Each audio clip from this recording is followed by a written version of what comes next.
¿Qué va a pasar con nuestros trabajos? ¿Qué va a pasar con las escuelas? ¿Qué va a pasar con las universidades? ¿Qué va a pasar con las iglesias? Son preguntas que nos hacemos todos los días, por lo menos yo. Lo que es peor, cuando comenzamos a mirar hacia el desenlace, cuando abrieron la actividad económica, el resultado fue extraño y ha sido inesperado. ¿Cuál fue el resultado?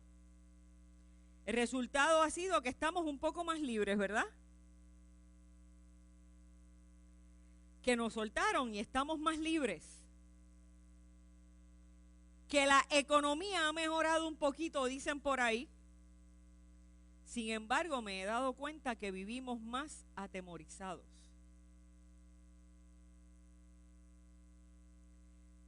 Y no solo vivimos más atemorizados, sino que la realidad es que vivimos en un peligro mayor que hace exactamente 5 meses. Usted sabe que hace exactamente 5 meses, un domingo 15 de marzo, estuvimos aquí reunidos a la puerta del cierre total. Y hoy, 5 meses después, estamos más libres, pero a la misma vez más atemorizados y en mayor peligro. Usted sabe que eso se puede aplicar a muchas situaciones en la vida. Usted puede conseguir trabajo, usted puede conseguir comprar un carro, y eso pues nos da mayor estabilidad económica y nos da más libertad. Sin embargo, esas pequeñas cosas, esos pequeños parchos no necesariamente resuelven los problemas que están en lo profundo de nuestro corazón. Los problemas que el dinero no arregla, los problemas que la estabilidad económica no arregla.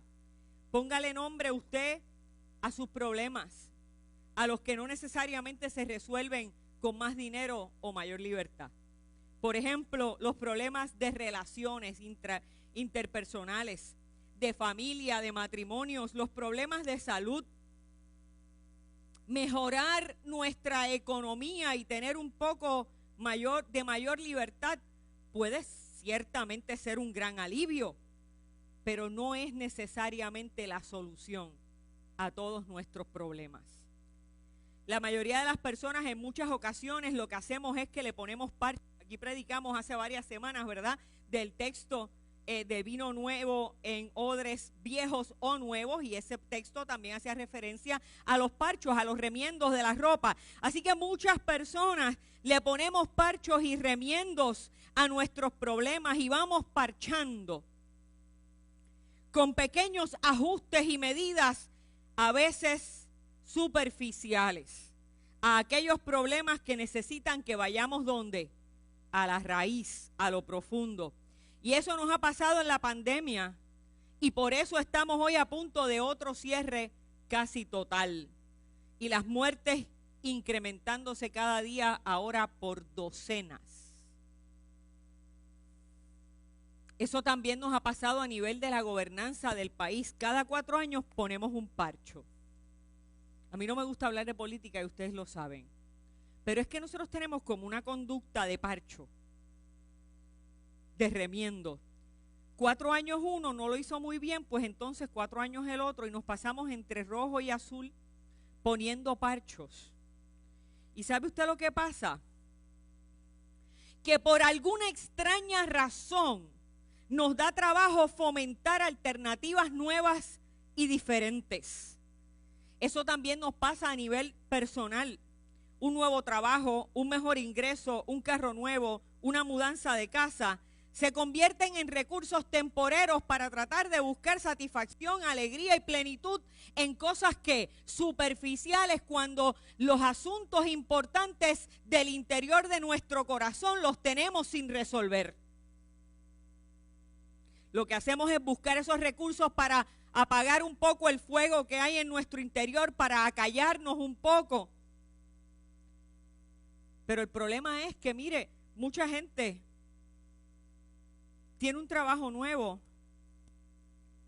una casa nueva, un carro nuevo, y al mes ya está, ¿qué? Añorando otra cosa. insatisfechos, insatisfechas, porque nuestros problemas de fondo no se han resuelto. Y ahí lo que pasa es que llegan las frustraciones, llegan las decepciones, porque la vida pasa y nada nos satisface. ¿Usted sabe qué? Y cuando eso sucede, cuando estamos insatisfechos, tenemos que tener la honestidad y la sinceridad de ir a lo profundo de nuestro corazón para tratar de ver qué es lo que me pasa, que sigo en esos ciclos y no puedo salir de ahí. Y Dios tiene para nosotros hoy una promesa preciosa, preciosa, para ver si podemos cambiar nuestro estilo de vida. Pero usted sabe lo que pasa, que esa promesa que vamos a leer hoy, el Señor para nosotros, requiere también de un cambio y de un compromiso en nuestra vida interior, en nuestra relación con Él y en nuestra relación con los demás. Mire, yo noto que la gente lee el texto bíblico y se enfoca en los versos que le gustan. Y los versos que son bien positivos, bien terapéuticos, bien motivadores, mejor dicho. Y los anteriores, los que requieren compromiso, los que requieren una acción deliberada de nuestra parte para cambiar, ¿qué hacemos con ellos? Le pasamos rapidito por encima, ¿verdad? Y eso es lo que tenemos que mirar hoy con detenimiento. Porque usted sabe qué, Dios nos llama, Dios nos promete, Dios está pendiente de nosotros, Dios tiene algo que decirte a tu vida hoy. Dios nos llama a un cambio para poder entonces disfrutar de la bendición a plenitud. Nos llama a un cambio en nuestra relación con Él y con los demás. Dios vincula esa promesa de bienestar colectivo que vamos a leer con la vida de la iglesia, la vincula con el templo y la vincula con nuestras prácticas religiosas. El cristiano y la cristiana no pueden ser domingueros. Los cristianos tenemos que hacer un compromiso hacia nuestra propia transformación interior, no solo para que nuestros problemas personales sanen del todo, sino para que podamos impactar al mundo y que el mundo también cambie. El libro de Isaías, vayan buscando por ahí. Vamos a ir al libro de Isaías, vamos a ir al capítulo 56, ya casi al final del libro de Isaías. Y esos primeros versos los vamos a estar estudiando hoy y el domingo que viene. Y nos habla el profeta de una promesa.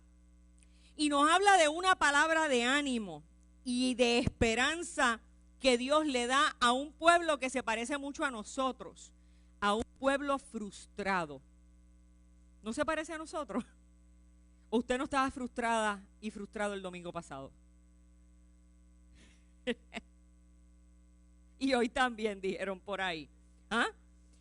Ese pueblo a quien el profeta le habla en el capítulo 56 es un pueblo frustrado, inconforme, que se va cansando de que las cosas le sigan saliendo mal.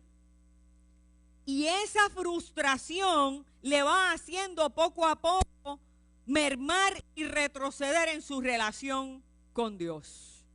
Usted sabe que nos parecemos mucho a esa gente de Israel de hace muchos años, porque la gente busca a Dios mucho, de manera particular, de manera especial. La gente busca mucho de Dios cuando las cosas le van mal.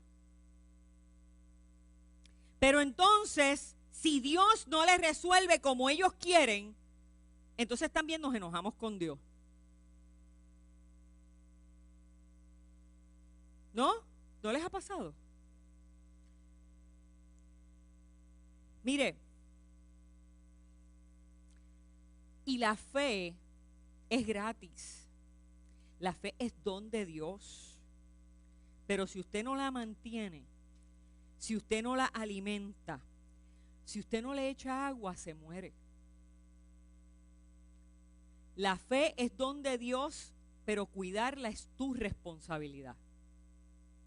La fe es don de Dios, pero cuidarla es mi responsabilidad.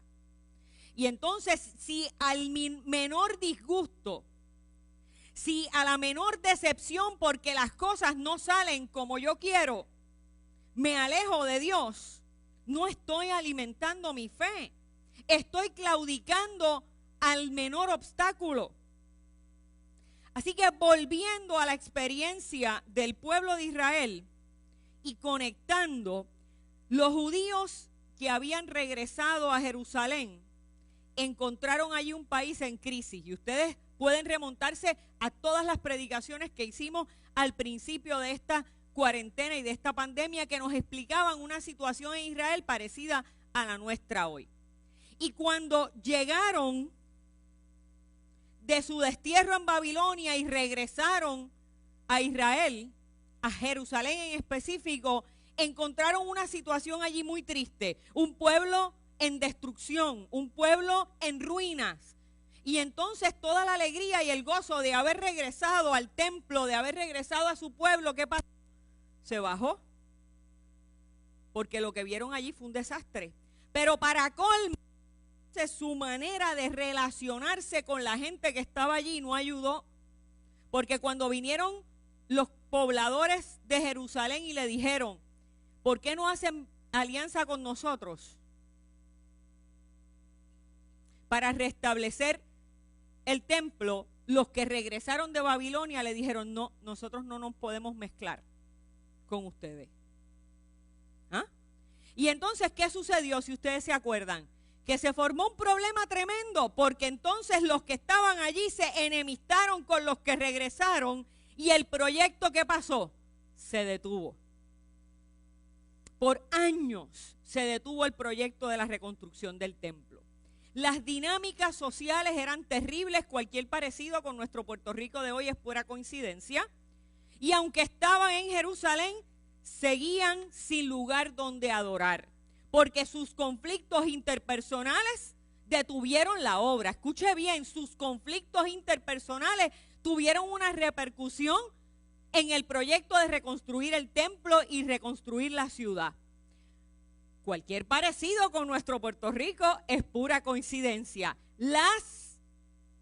Los problemas y los conflictos interpersonales redundan ¿en qué? En que se detenga el proceso de reconstrucción del pueblo, de la ciudad y del templo.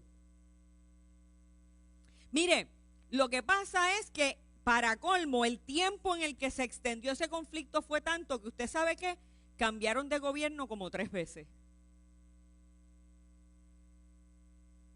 Primero el rey Ciro de Persa, después Artajerjes, después Darío, después hubo otro Artajerjes y otro Darío. Así que en ese cambio pasaba incluso como nos pasa aquí. A veces había que consultar el Tribunal Supremo para que el Tribunal Supremo fuera y buscara en los archivos y las crónicas a ver qué era lo que había dicho Ciro o Artajerjes o Darío para entonces llegar a una conclusión. ¿No ven que más o menos la historia es cíclica de alguna manera o de otra? ¿Ah?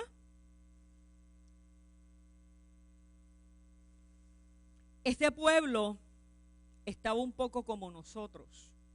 Pensaron que las cosas iban a mejorar al regresar y todo resultó un mal parcho, un mal remiendo. Y ante esa frustración, el profeta viene con una palabra de Dios. ¿Usted sabe por qué era importante en medio de la frustración que el profeta trajera una palabra de Dios? Porque Dios no deja a su pueblo sin palabra. Porque cuando el pueblo se queda sin palabra de Dios, sucumbe fácil ante la desesperanza. Pero la palabra de Dios, aunque es una profecía espectacular, está condicionada. Escuche bien. Y eso no nos gusta porque preferimos el modelo de Dios, ¿verdad? Donde todo es gratuito, todo es por gracia, siempre va a obrar en favor mío y yo no voy a tener que comprometerme con nada.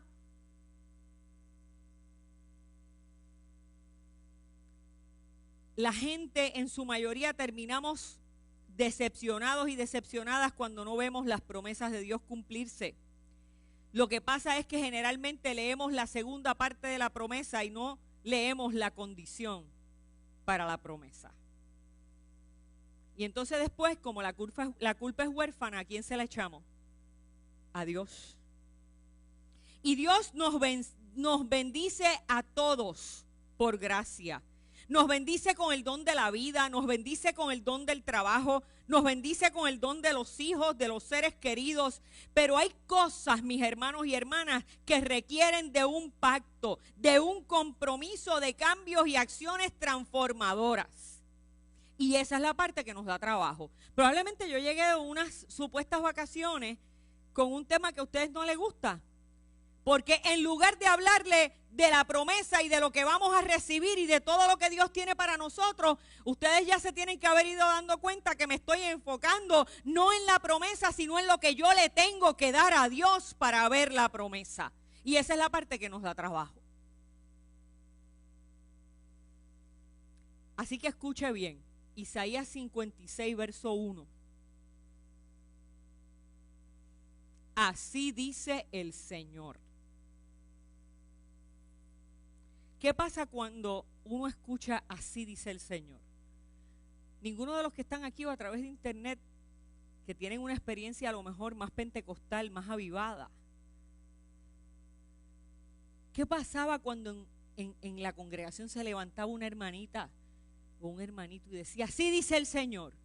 Que la gente, ¿qué? Enmudecía. Ahora parece que la gente ve el así dice el Señor y ni caso le hace. ¿Usted sabe por qué dice así dice el Señor? Porque hay que diferenciar la voz personal nuestra de la voz de Dios. Porque eso lo que quiere decir es detente, deja lo que estás haciendo, detente, deja las distracciones y escucha porque así te dice el Señor. ¿Ok? Es un alto. Y yo sé que estoy volviendo loco a alguna gente a través de internet que me dicen, pastora, cuando usted se para al borde del altar ahí no puedo, ni siquiera la escucho porque pierdo la concentración. Así dice el Señor.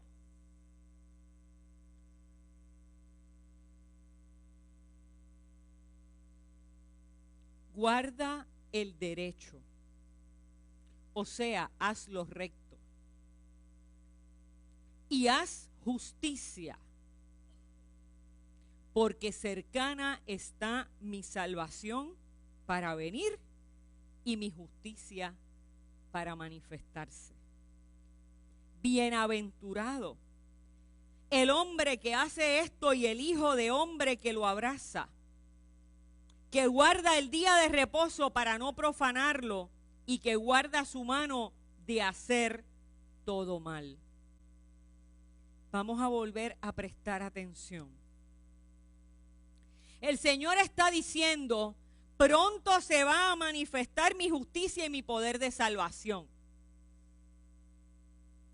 Qué promesa tan necesaria, ¿verdad? Qué promesa tan necesaria en medio de nuestras frustraciones, de nuestras decepciones, de nuestros problemas personales, de pueblo y de mundo. Dios tiene que darnos palabra. Dios tiene que dejarnos saber que Él tiene el poder para actuar y que va a actuar en favor nuestro. Pero Dios también tiene que dirigirnos. Dios también tiene que colocarnos en el rumbo y en la dirección correcta. Porque si no asumimos la corrección de Dios, mañana vamos a estar ¿dónde? En la misma crisis.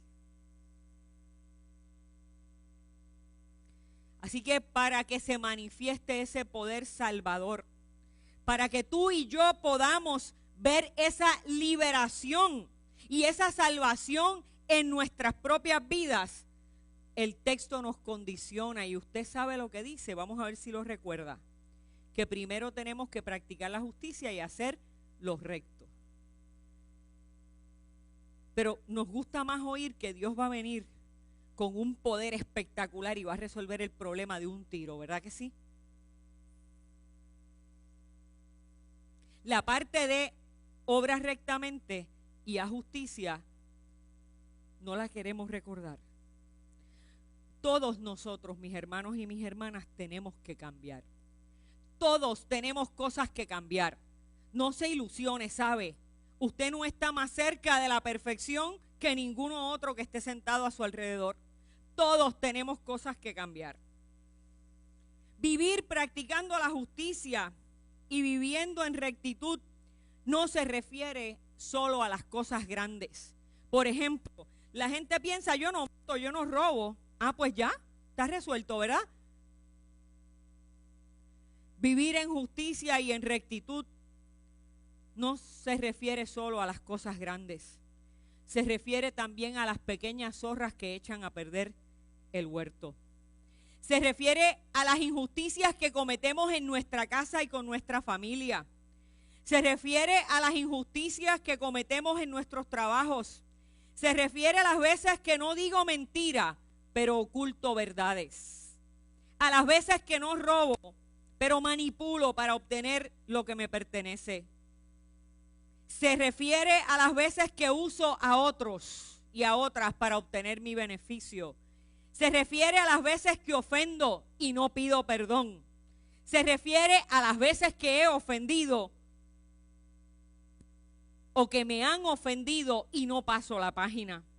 Se refiere a las veces en las que nuestros prejuicios y nuestro discrimen arrincona a la gente. Y eso es mucho más profundo, por ejemplo, que no estar de acuerdo con la muerte de los negros en los Estados Unidos. Eso tiene que ver con nuestras intolerancias más pequeñas. Por ejemplo, hay gente que dice, yo no soy racista, pero. ¿Y usted sabe que el pero invalida lo anterior? Usted no lo sabía. Y eso que yo no soy maestra de español. Hay gente que dice, yo no tengo ningún problema con los homosexuales, pero. Hay gente que dice, yo creo que Dios puede transformar la gente, pero. Hay gente que dice, ese muchacho salió de la cárcel, pero. No dejes las cosas mal puestas. O no dejes a tus niños relacionarse con él. Hay gente que dice, yo perdono, pero no olvido. Esas cosas pequeñas, ¿ves? Tú no matas, tú no robas, yo no mato, yo no robo, los grandes pecados de los 10 mandamientos, pero ¿cuántas cosas no tenemos que corregir para actuar con justicia y con rectitud? Dios va a manifestar su salvación y nos va a liberar de nuestra crisis, pero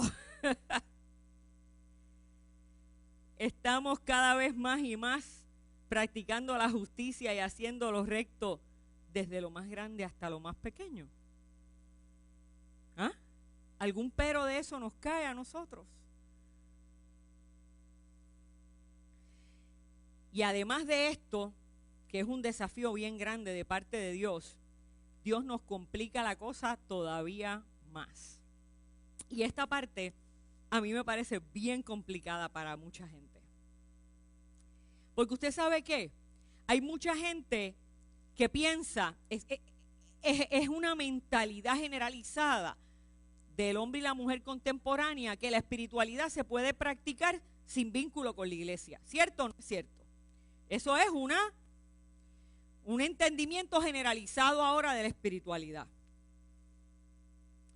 Y entonces tenemos también, y le añadimos a eso, que sabemos ya que la gente puede ser moralmente buena sin necesariamente tener que ser religiosos. O sea, hay mucha gente buena, mejor que nosotros, pero no necesariamente tiene ninguna práctica religiosa. Sin embargo, el Dios de Israel, sin embargo, esta palabra nos dice a nosotros, verso 2, bienaventurado el hombre que hace esto, o sea, todo lo que hablamos previamente, obrar en justicia y en rectitud. Pero continúa diciendo, bienaventurado el hombre que hace todo esto y el hijo de hombre que lo abraza,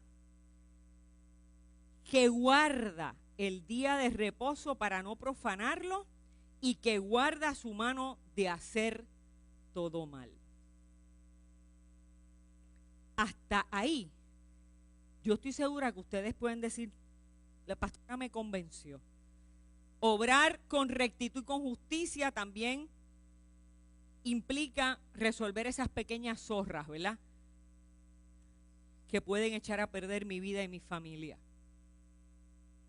Y la gente, y mis vecinos, y mi comunidad, y mi país. Pero aquí llega esta cosa, este pequeño escollo que se nos hace difícil a mucha gente. Para mucha gente es suficiente portarse bien, orar en su casa, compartir mensajes positivos y textos bíblicos en Facebook. Mire, Facebook, Twitter, Instagram, todas esas son las plataformas más cristianas que yo he visto en mi vida. Todo el mundo comparte un verso religioso, espiritual de alguna manera. Y la gente se cree que con eso resuelve el problema. Pero la esencia de lo que nos está dando el Señor, la esencia de honrar el sábado, no está en las cosas que no se podían hacer los sábados. La esencia de honrar el sábado está en honrar al Dios del sábado. Honrar el sábado es honrar al Dios del sábado. Honrar al Dios del sábado significaba y significa que Él tiene que tener el primer lugar en mi vida. Punto.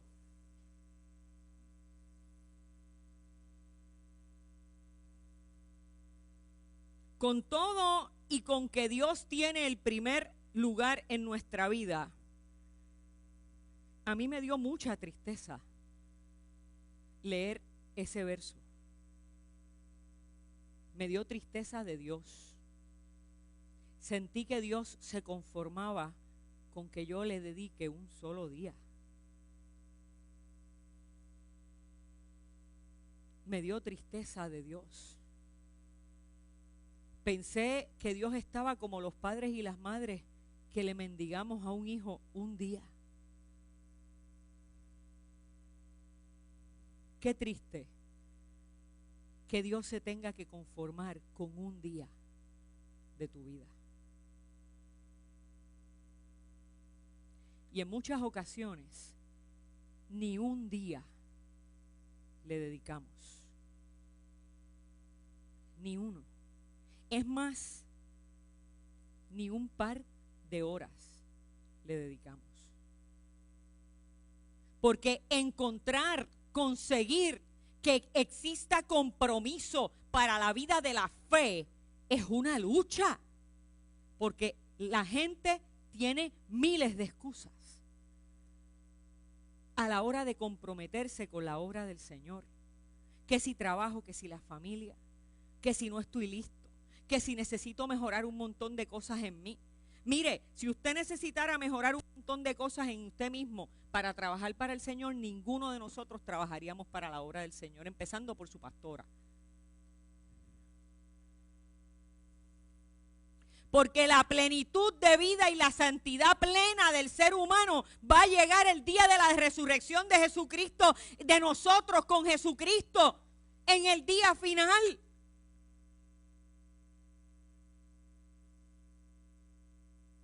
Hay una promesa de salvación, de liberación, de dicha, de alegría y de bendición. Pero lo único que Dios nos pide es que le honremos, haciendo de Él lo más importante de tu vida y que le dediques un día. Un solo día. Que no es ni un día, porque termina siendo un par de horas muchas veces en la iglesia. Queremos que la vida se nos arregle, pero no somos capaces de hacer compromisos para transformarnos y que con esa transformación nuestra podamos impactar a los demás. Y el texto se pone más hermoso todavía, pero de eso lo vamos a trabajar el domingo que viene. Así que regresando al principio de nuestra reflexión para ir concluyendo, ¿qué necesitas cambiar en tu vida para que puedas ver y disfrutar de la bendición de Dios de manera permanente? Porque el problema nuestro es como el del pueblo de Israel. Estábamos desesperados por regresar a Jerusalén, por regresar al templo, porque Dios nos sane, porque Dios nos prospere, porque Dios nos consiga trabajo. Pero también como el mismo pueblo de Israel, si cuando llegamos a esas cosas, a esas resoluciones, a esas bendiciones, las cosas no son exactamente como nosotros las esperábamos, ponemos trompa otra vez. Y aquí es donde el texto se torna personal. ¿Qué tengo que cambiar para poder disfrutar permanentemente de la bendición de Dios? ¿Ser más justo? ¿Ser más justa con la gente que me rodea? ¿Obrar con mayor rectitud y honradez? ¿Honrar a Dios no solo de corazón, sino también en mis prácticas y mis acciones hacia los demás y las demás? Y también en mis prácticas religiosas. ¿En cuál o cuáles de estos renglones tenemos que trabajar para que la mejoría que estamos experimentando en nuestras vidas hoy se torne permanente? Para que no tengamos que regresar otra vez a fase 1 de nuestra vida.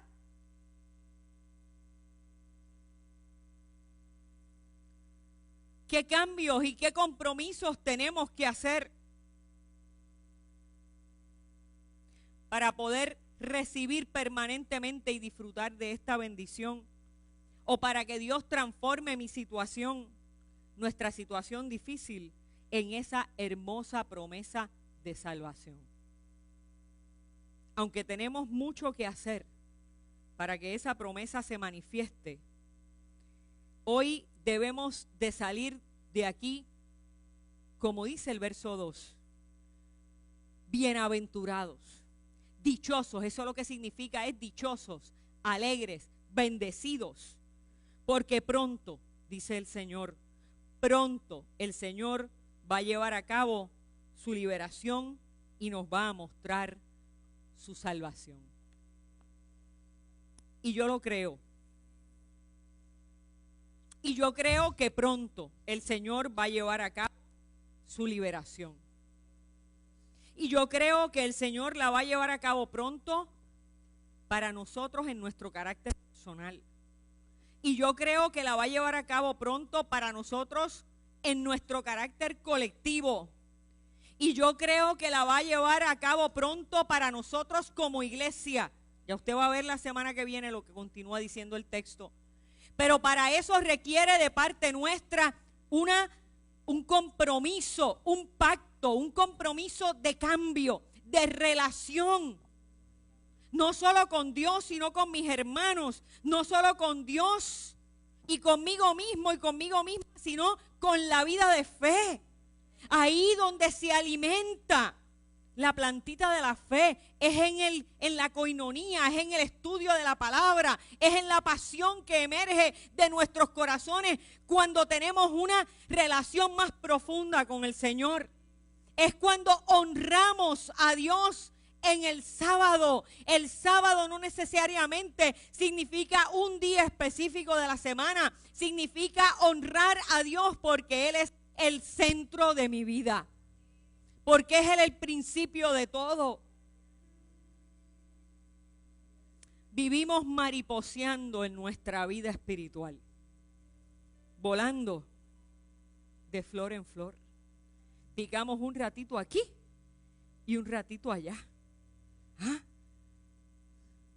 Pero ¿cuándo vamos a aterrizar? ¿Cuándo? ¿Cuándo vamos a hacer un compromiso de cambio duradero? Con eso te dejo.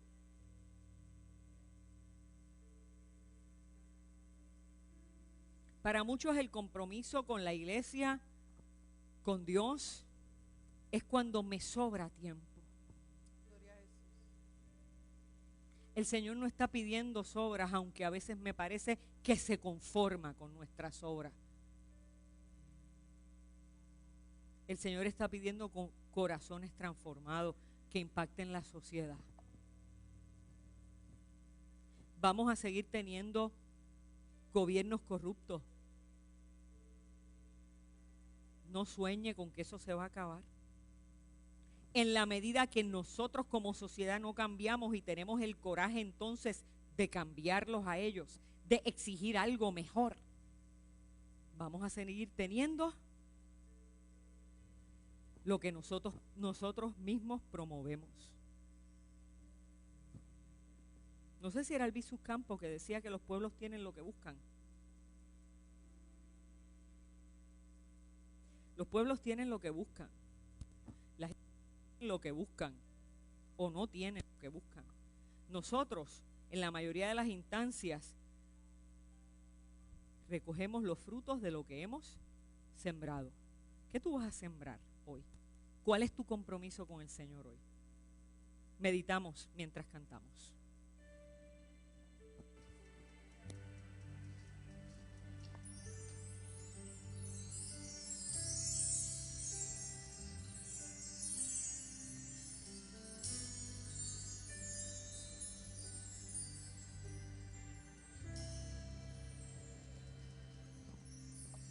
En tus atrios estoy, Señor Jesús. He venido ante ti para ofrecer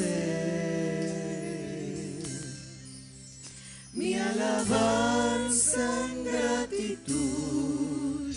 Tú eres digno, mi Jesús, de recibir la gloria y el honor. Aquí estoy, Señor, ante tu altar. Hoy entrego ante ti todo mi ser. Obra en mi interior, haz un nuevo corazón, dirigido por tu Espíritu, Señor. Te puedes poner de pie, le puedes cantar. Mi Señor, mi corazón en adoración, déjame entrar al santo lugar, te quiero adorar. Díselo con todo tu corazón. Pongo mi ser a tus pies, cual perfume de grato olor. Quiero llegar el santo lugar con mi adoración.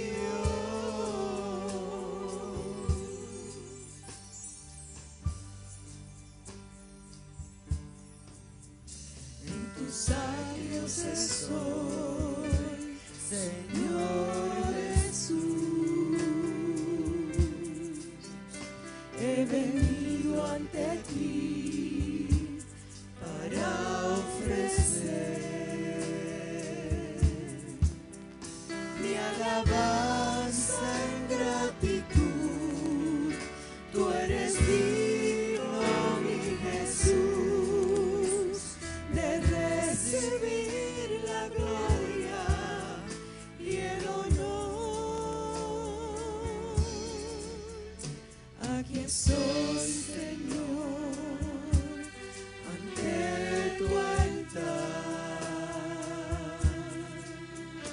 hoy entrego ante ti